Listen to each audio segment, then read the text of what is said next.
వెంటనే 23% హైక్ వెంటనే సిహెచ్ఓలను వెంటనే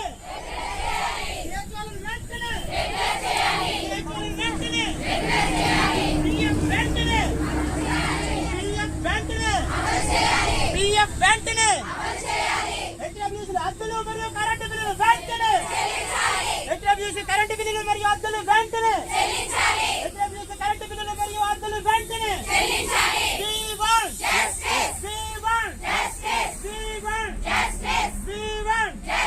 సిహెచ్ఓల ఐక్యత సిహెచ్ఓల ఐక్యత సిహెచ్ఓల ఐక్యత సిహెచ్ఓల ఐక్యత సిహెచ్ఓల ఐక్యత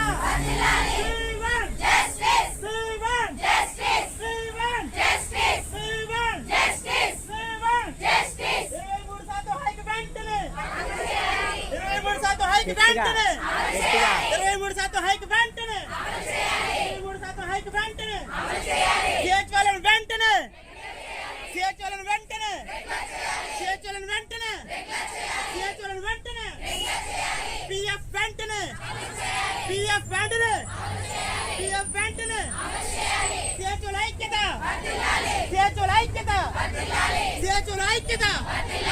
థ్యాంక్ యూ.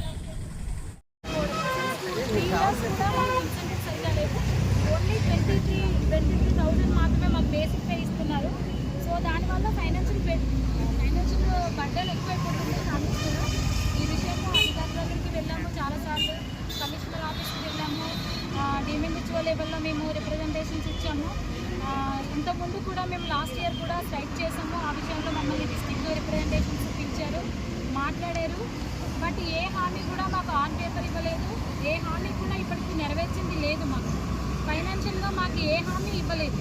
లాస్ట్ 23 నవంబర్లో కూడా 23% 189 క్యాడర్స్కి ఎన్హెచ్ఎం, ఇదే ఎన్హెచ్ఎం కింద 189 క్యాడర్స్కి 23% హైక్ ఇచ్చారు. బట్ అందులో ఓన్లీ కమ్యూనిటీ హెల్త్ ఆఫీసర్స్ మాత్రమే ఎక్స్క్లూడ్ చేశారు. ఎందుకు ఎక్స్క్లూడ్ చేశారు సార్?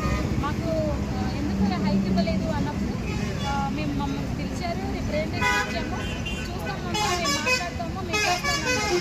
అది మాట్లాడి 2 years అవుతుంది. ఇప్పటికీ మాకు ఎలాంటి హామీ దాని మీద కూడా మాకు ఇవ్వలేదు. తర్వాత కరెంట్ బిల్లు అద్దెలు చెల్లించుకుంటున్నాం మేము. అది కూడా 2 years నుండి మేము చెప్తూనే ఉన్నాము, సార్ మేము కట్టుకోలేకపోతున్నాము, మీరు ఇచ్చే శాలరీకి మా ఫ్యామిలీస్గా రన్ చేయలేని సిచ్యువేషన్లో మేము ఉన్నాము, మాకు అద్దెలు కరెంట్ బిల్లు సకాలం చెల్లించండి అని చెప్పేసి డిస్ట్రిక్ట్ ఆఫీస్ చుట్టూ, స్టేట్ ఆఫీస్ చుట్టూ తిరుగుతూనే ఉన్నాము. అయినా ఇప్పటికొచ్చి మాకు ఎలాంటి బిల్లు కూడా మాకు సరిగ్గా ఇచ్చింది లేదు. సో ఇలాగా అన్ని ఫైనాన్షియల్గా చాలా ప్రాబ్లమ్స్ ఫేస్ చేస్తున్నాము. తర్వాత 24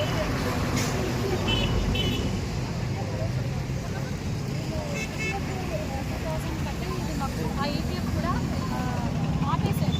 ఎందుకు దాని మీద కూడా రిప్రజెంటేషన్ ఇచ్చాము, స్టేట్ ఆఫీస్కి వెళ్ళాము, కమిషనర్ సార్తో మాట్లాడాము, ఎస్ఎల్ఓ గారితో మాట్లాడాము. అందరితో మాట్లాడినప్పుడు వాళ్ళు చెప్పింది ఏంటంటే, గవర్నమెంట్ ఆఫ్ ఇండియా ఆపిందమ్మా, మేము కాదు, 15,000 ఎబో ఉన్న శాలరీస్ ఉన్న వాళ్ళకి ఈపీఎఫ్ ఆపారు. అదే 15,000 ఎబో ఉన్న వాళ్ళు ఎన్హెచ్ఎంలో ఉన్నారు, మరి వాళ్ళకు కట్ అవుతుంది ఈపీఎఫ్, మాకెందుకు కట్ అవ్వట్లేదు? ఎందుకంటే రేపు ఫ్యూచర్లో మాకు అదే భరోసా, అది పునరుద్ధరించండి సార్ అని చెప్పేసి వేడుకున్నాము. వాళ్ళు ఏంటంటే దాని మీద కూడా ఇంకా జీవోఐ నుండి మాకు ఎలాంటి రెస్పాన్స్ రాలేదు అన్నారు. సో వీటన్నిటి మీద క్లారిటీ కావాలి మాకు. ఈరోజు మేము పల్లె ప్రాంతాల్లో, రిమోట్ ఏరియాస్లో, తర్వాత గిరిజన ప్రాంతాల్లో ఎంతమంది, 10,032 మంది ఆల్ ఓవర్ స్టేట్ వర్క్ చేస్తున్నాము. మా ప్రాముఖ్యత ఎంతో ఉంది. మేము పేషెంట్స్కి 12 సర్వీసెస్, 14 టైప్స్ ఆఫ్ డయాగ్నోస్టిక్స్ అన్నీ మేమే చేసుకుంటూ, మాకు ఏ సపోర్ట్ లేకపోయినా, సరైన భద్రత లేకపోయినా, మేము విలేజ్ క్లినిక్లో ఉంటూ ఏ పని చెప్పినా, ఎలాంటి సర్వేలు వచ్చినా కూడా సోల్జర్స్ లాగా మేము ముందుకెళ్ళి పనిచేస్తున్నాం. ఈరోజు ప్రతి పని మేము చేసిన పని, మేము చెయ్యని పని అంటూ లేదు, ప్రతి పని మేము చేస్తున్నాం. అయినా మాకు ఉద్యోగ భద్రత కానీ, మాకు ఫైనాన్షియల్ బెనిఫిట్స్ కానీ ఏమీ లేవు. అదే ఎప్పుడైతే 2019లో రిపోర్ట్ అయినా, మేము సాలరీ రిపోర్ట్ అయినా దాంట్లో కిందకి పడిపోయినప్పుడు మాకు రూపాయి పెరిగింది. సో ఇన్ని ప్రాబ్లమ్స్ ఫేస్ చేస్తూ ఈరోజు మేము బయటకు రావాల్సిన పరిస్థితి వచ్చింది. దయవుంచి నేను ఒకటే కోరుకుంటున్నాను, గవర్నమెంట్ని మమ్మల్ని గుర్తించండి సార్, మా బాధల్ని గుర్తించండి, మా ఫైనాన్షియల్ బెనిఫిట్స్ మాకు ఏమి రావాలో మేము మా డిమాండ్స్ని, న్యాయపరమైన డిమాండ్స్ని మేము అడుగుతున్నాం సార్.